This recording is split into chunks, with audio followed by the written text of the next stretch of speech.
Hello! Welcome back to my YouTube channel. I'm Kim, your online hairstyle. So, for today's video, I'm going to make a product review again sa isang hair treatment again. Bali, medyo sikat siya sa mga high-end salon. Bali, sa aming salon, medyo hindi pa kami gumagamit nito. So, I just bought uh, through online store para matry natin kung maganda talaga siya. Para at least may recommend ko na maganda talaga siyang product na to. Ito ay ang Sistine. Bali, ang binili ko po ay Monea. So, ang Sistine kasi ay isang uri din ng Brazilian, di ba? Ang Brazilian, Botox, Protein, itong Sistine, pare-pareho silang Brazilian. Kumbaga, nagkatalo lang daw sila sa ingredients. Bali, sabi nila, ang Sistine daw ay medyo safe gamitin kasi wala daw siyang formaldehyde. So, malalaman po natin kung talagang wala siyang formaldehyde, kung hindi siya masakit sa ilong, hindi siya masakit sa mata. Ibig sabihin, formaldehyde po siya. So, as you can see naman po, di ba, nag-dark na ako ng buhok. Siguro mga 3 weeks ago na din, nag-black na ako kasi nga, bala ko talagang mag-product review ng Sistine. Kung hindi talaga mag-fade ng bonggang-bongga ang color ko, ibig sabihin, wala talaga siyang formaldehyde. Pero pag nag-fade, nag-lighten ang color ko, ibig sabihin, may formaldehyde siya. So, let's try na tong Sistine kung maganda siya. Aminin muna natin kung walang amoy formaldehyde. So, medyo alam ko na po kasi siya kung may formaldehyde, masangsang kasi sa amoy talaga, masangsang talaga sa ilong. So, let's open. So, medyo, di ko alam kung amoy formaldehyde ha, pero medyo masakit siya sa ilong. Oh, no! So, try na natin. Try na po natin i-apply sa aking buhok ang cysteine na ito. So, para po ito, kung maganda po talaga siya, pwede pong i-consider nyo na bumili kayo ng cysteine. Diba? Kasi ngayon December talaga alam ko, syempre meron din na damage na buhok dyan sa riban. So at least, hindi na kayo para pumunta ng salon para magpa-treatment. Diba? Kung maganda naman tong cysteine, i-consider nyo na lang siya na gawin sa buhok nyo. So, I will apply lang. Iwasan ko na lang muna yung roots ko kasi nandun na yung puti ko, yung naglalabasan na naman siya, yung white hair ko. So, para hindi, oh my God, masakit din siya sa mata. So, No, hindi no, ko no, alam kung no. wala talaga siyang formaldehyde. Masakit din siya sa mata. Para din siyang ordinary na mga Brazilian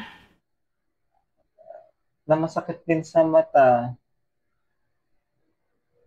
Bali, nag-wash na po ako ng buhok. Kumbaga, kung nakita niyo medyo wet ng konti, kumbaga, na-dry ko na siya ng 80% para kung talagang bago ako mag-apply ng Brazilian, ng cysteine na to, pero masakit talaga siya sa mata. Hindi ko talaga alam kung wala talagang formaldehyde to, pero masakit. Masakit sa ilong, saka masakit din sa mata. So, hindi naman ako naglulugay talaga ng buhok. So, after ko ma-plancha siya mamaya, ang gagawin ko na din, iwawash ko na din siya para makita ko kung talagang hindi magbabago yung color ko, kung hindi titingkad, ibig sabihin, okay naman siya, pero masakit sa mata sa ilong. Ano ba itong Monea? Ba't akala ko walang formaldehyde, ba't parang masakit sa ilong? Masakit sa ilong, saka masakit sa mata. Parang ordinary Brazilian lang din. Diba? Bakit ganun? Tiis, ganda, ang peg. Bali, nabili ko lang po kasi siya mura. Bali, nabili ko lang siya 189 o 100 ml ng Monea kasi medyo pricey yung 1,000 ml, di ba? Ay, nakakaloka naman kung bibiling ko agad siya, di ba? So, try ko muna itong 100 ml kung maganda. Pero masakit talaga sa mata.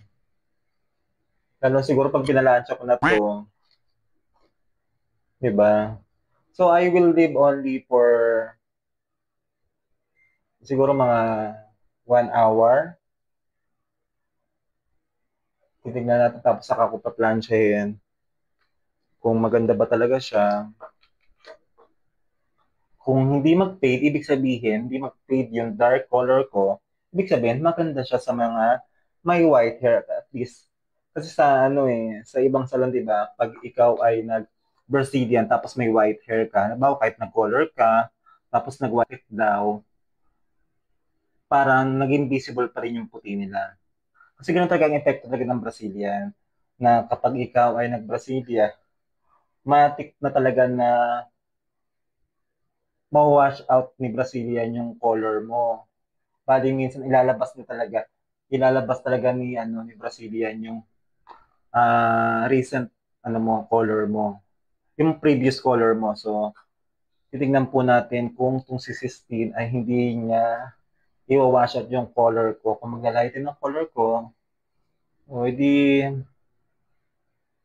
mataas ang formaldehyde niya. Kasi nga, mataas daw po ang nito, straightening nito. Ibig sabihin, kung wala siyang formaldehyde, bakit mataas ang kanyang straightening, di ba? Pero masakit talaga siya sa mata. Parang hindi talaga siya carry. So, I will leave for only for 1 hour. So after 1 hour po, I'm going to dry my hair, to blow dry my hair.